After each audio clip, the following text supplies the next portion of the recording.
The Egyptian pharaoh Amasis was friends with the Greeks and also tried to stay on the right side of the Persians. When he heard that their king Cambyses had problems with his eyesight, he sent an Egyptian eye doctor to help him out.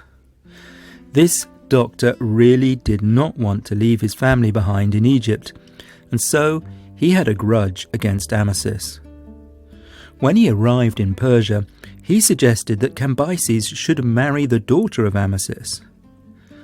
Often in the past, ruling families from different countries have married their children to one another in the spirit of peace.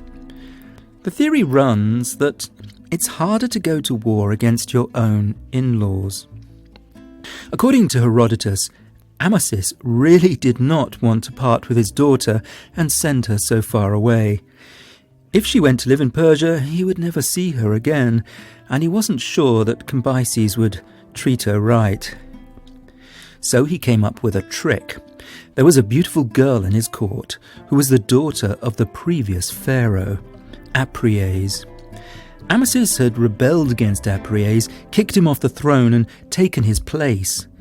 So he sent the daughter of Apries to Cambyses, saying that she was his own. But when she arrived, she told Cambyses the truth, that Amasis had tricked him.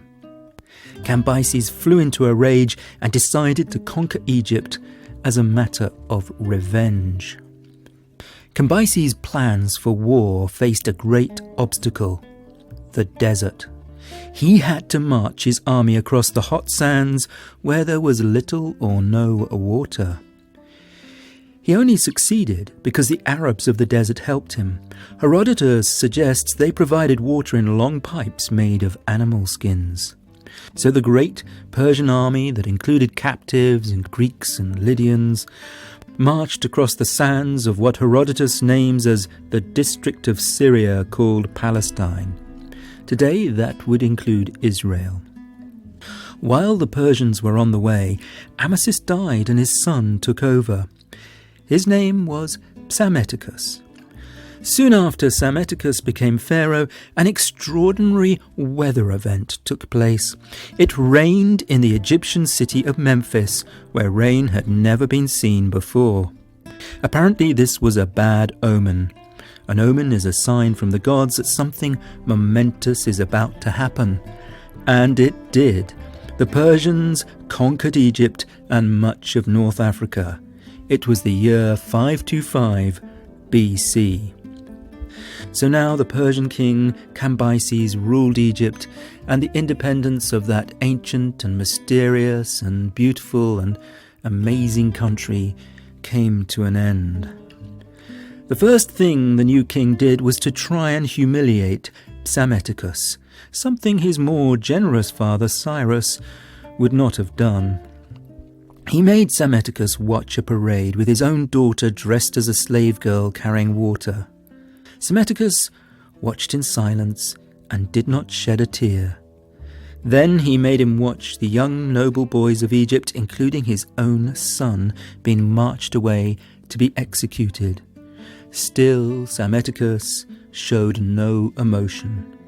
Then at last an old friend, now reduced to poverty, came and begged Psammetichus for food. Finally, the conquered pharaoh shed some tears. Cambyses was intrigued and asked him why he had cried for a friend and not for his son and daughter. And Psammetichus replied that the first two events were so tragic that nothing, not even tears, could express how he felt. But the sight of an old comrade reduced to poverty was a fitting occasion to weep. Next he set his sights on conquering other parts of Africa, including Ethiopia. Ethiopia had an almost magical reputation. For example, it was known to have the place called the Table of the Sun, where the gods made food appear every day to feed the poor. The Ethiopians were known as the tallest and most beautiful people in the world, and the way they chose their king was unique. They picked the tallest and strongest among them to be their ruler. Cambyses was very intrigued by the tales of mystical Ethiopia, and he sent his spies to the country to gather information. The people he chose for the task were called the fish-eaters. They came from the southernmost part of Egypt and spoke the same language as the Ethiopians. Cambyses sent these fish-eaters with gifts for the Ethiopian king. The first gift they gave to the Ethiopian king was a gold bracelet. He was very surprised because he thought it was a chain to hold a prisoner. Fortunately, they soon discovered the source of the misunderstanding. The Ethiopians were so rich that they used gold to chain prisoners. Then they gave him some expensive perfume called myrrh. You might recognize these gifts from the Bible: gold, frankincense, and myrrh. They were the most classy gifts of the times. The Ethiopian king was not at all impressed. He showed them a spring of delicate water that smelled of lavender. All the Ethiopians washed daily in that spring, and it made them sweet-smelling and shiny-skinned, so why would they need an expensive perfume called myrrh?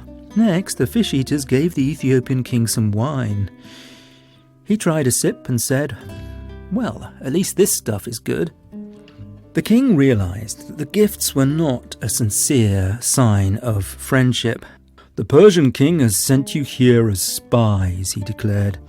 And then he asked the fish-eaters about the Persians. "How tall are they? How long do they live? What do they eat?" They replied that the Persians ate bread and lived for up to 80 years at the most. "That's pathetic," replied the Ethiopian king. "We eat far better, and we live for 120 years. He sent them back with a huge bow and arrow, saying, "When your Persians can draw this bow and fire an arrow from it, only then should they even think about making war against a people who are far stronger and better than they are." I just might mention that powerful bows that are hard to draw are a feature of several stories, including Odysseus in the Odyssey and the Ramayana, an Indian story. The fish-eaters reported all this to Cambyses, who was quite predictably furious and decided to attack the Ethiopians right away. He took his army and started to march south through the Sahara Desert. He was in such a rush that this time he didn't take any advanced precautions. It was a bad idea. The Persians soon ran out of food and water, and the soldiers began to eat one another. Cambyses gave up and returned to Egypt. When he arrived back in Memphis, the festival of the bull god Apis was taking place. During this time, the Egyptian priests dressed up a bull and led him through the streets. And all the people cheered and clapped and danced and sang and took part in the celebrations. It was a special bull, mostly black, but with a white diamond on its forehead, the mark of an eagle on its back, and the mark of a beetle on its tongue.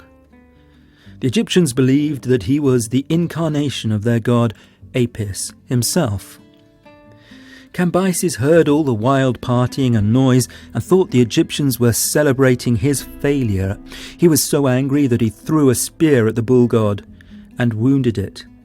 Eventually, it died. According to the Egyptians, the gods punished Cambyses by sending him mad. But Herodotus said that he must have been mad to even try and kill Apis, the bull god. After that incident, Cambyses became even crueler and even crazier. For example, he ordered his soldiers to take the mummy of the pharaoh Amasis out of his tomb. They tried to break the mummy, but it was too strong, so they burnt it. In another incident, he shot the son of one of his courtiers with an arrow, just for fun. Everyone was terrified of the mad king, and very few people tried to advise him to calm down. The first who attempted this feat was his sister. One day at dinner, she peeled all the leaves off a lettuce and sat staring at the bald husk. Cambyses asked her why she was not eating, and she said, "This lettuce resembles our family. You've torn off all the leaves and made it bare." Cambyses flew into a rage and killed his sister. The next person who tried to calm him down with wise words was Cyrus. He had formerly been the wealthy king of Lydia. Cyrus had conquered him, but kept him on as an advisor who travelled with the court wherever it went, even as far as Egypt. Croesus said, "Your Majesty, I promised your father that I would always give you good advice, even words that you do not want to hear. Your behavior is becoming more and more wild, and you are killing innocent people, Persians and members of your own family.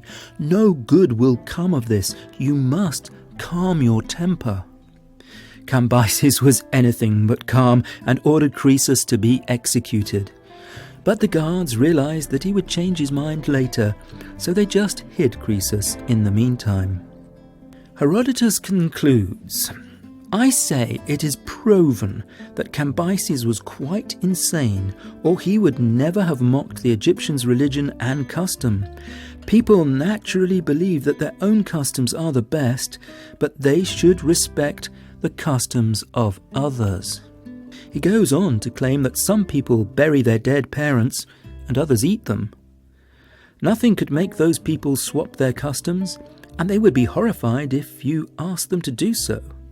We must do what we do, but at the same time respect what other people do. That is why Herodotus thought Cambyses was insane, mainly because he failed to appreciate the ancient land of Egypt and its customs.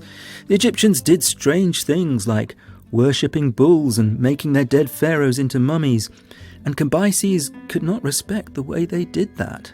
So I hope you found these stories about Cambyses and his alleged madness to be interesting.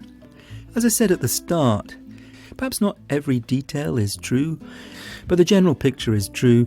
Cambyses and the Persians did invade Egypt and end its independence. Now, if you listen to us on Google